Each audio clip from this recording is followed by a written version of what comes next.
প্রাচীন আরবে সন্তান জন্মের পর পশু কোরবানি দেওয়ার একটি রীতি ছিল। তবে তখন এটি ছিল মূলত একটি সামাজিক ঐতিহ্য এবং এর সাথে অনেক কুসংস্কার যুক্ত ছিল। তারা পশুর রক্ত নবজাতকের মাথায় মাখিয়ে দিত, যা ইসলাম পরবর্তীকালে নিষিদ্ধ করে। ইসলাম আসার পর এই রীতিকে কুসংস্কার মুক্ত করে একটি পবিত্র ইবাদত বা সুন্নত হিসেবে প্রতিষ্ঠিত করা হয়। রাসূলুল্লাহ সাল্লাল্লাহু আলাইহি ওয়াসাল্লাম তার নাতি হাসান ও হোসাইনের জন্মের সপ্তম দিনে দুটি করে ভেড়া জবাই করে প্রথম আকিকা করেছিলেন এবং উম্মতকেও এটি করার নির্দেশ দিয়েছিলেন। আকিকা হলো সন্তান জন্মের শুকরিয়া স্বরূপ আল্লাহর সন্তুষ্টির জন্য পশু জবাই করা। ইসলামী পরিভাষায় একে সুন্নতে মুআক্কাদা বা অত্যন্ত গুরুত্বপূর্ণ সুন্নত বলা হয়। আকিকার সময় সন্তান জন্মে সপ্তম দিনে আকিকা করা সবচেয়ে উত্তম। কোনো কারণে সপ্তম দিনে না হলে ১৪তম বা ২১তম দিনে করা যায়। এমনকি সামর্থ্য না থাকলে পরবর্তী যে কোনো সময়, এমনকি বড় হওয়ার পরও আকিকা করা যায়।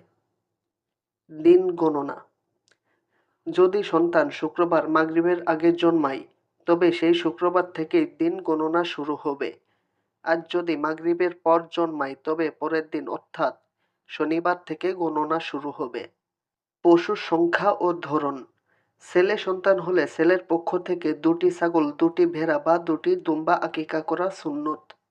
আর মেয়ে সন্তান হলে মেয়ের পক্ষ থেকে ১টি ছাগল, ১টি ভেড়া বা ১টি দুম্বা আকিকা করা সুন্নত। সপ্তম দিনে পশুর রক্ত প্রবাহিত করার পাশাপাশি আরও ৩টি কাজ করা সুন্নত। ১. সন্তানের একটি সুন্দর ইসলামিক নাম রাখা। ২. সন্তানের মাথার চুল মুন্ডন করা। ৩. চুলের ওজন পরিমাণ সোনা বা রূপা অথবা তার সমমূল্যের টাকা সদকা করা।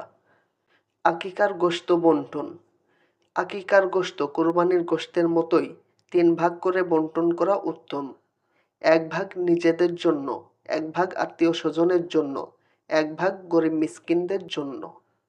তবে চাইলে পুরো গোশত রান্না করে আত্মীয় ও দরিদ্রদের খাওয়ানো যায়। সন্তানের মা-বাবা এবং দাদা-দাদিও এই গোশত খেতে পারেন। আকিকার দোয়া: পশু জবাই করার সময় কুরবানির মতো বিসমিল্লাহি আল্লাহু আকবার বলতে হয়। এছাড়াও নির্দিষ্ট দোয়া পাঠ করা উত্তম। আল্লাহুম্মা লাকা ওয়া ইলাইকা হাযিহি আকিকাতু। যেসব পশু দিয়ে আকিকা করা জায়েজ: ছাগল, ভেড়া ও দুম্বা এগুলো দিয়ে আকিকা করা সবচেয়ে উত্তম এবং সুন্নাহ সম্মত। এছাড়াও বড় পশু যেমন গরু, মহিষ বা উটের ক্ষেত্রে কোরবানির মতো সর্বোচ্চ ৭ ভাগে অংশ নিয়ে আকিকা করা ইসলামী আইনবিদদের বড় একটি অংশের মতে জায়েজ। সেক্ষেত্রে ছেলের জন্য ২ ভাগ এবং মেয়ের জন্য ১ ভাগ হিসেবে অংশ নেওয়া যায়। তবে অনেক আলেমের মতে বড় পশুর ভাগে আকিকা করার চেয়ে একক ছোট পশু দিয়ে আকিকা করাই উত্তম। আকিকার ক্ষেত্রে কোরবানির পশুর মতোই পশুর নির্দিষ্ট বয়স হতে হবে। পশুকে অবশ্যই সুস্থ, সবল ও নিখুঁত হতে হবে। আকিকা আর কোরবানি কি একসাথে দেওয়া যাবে?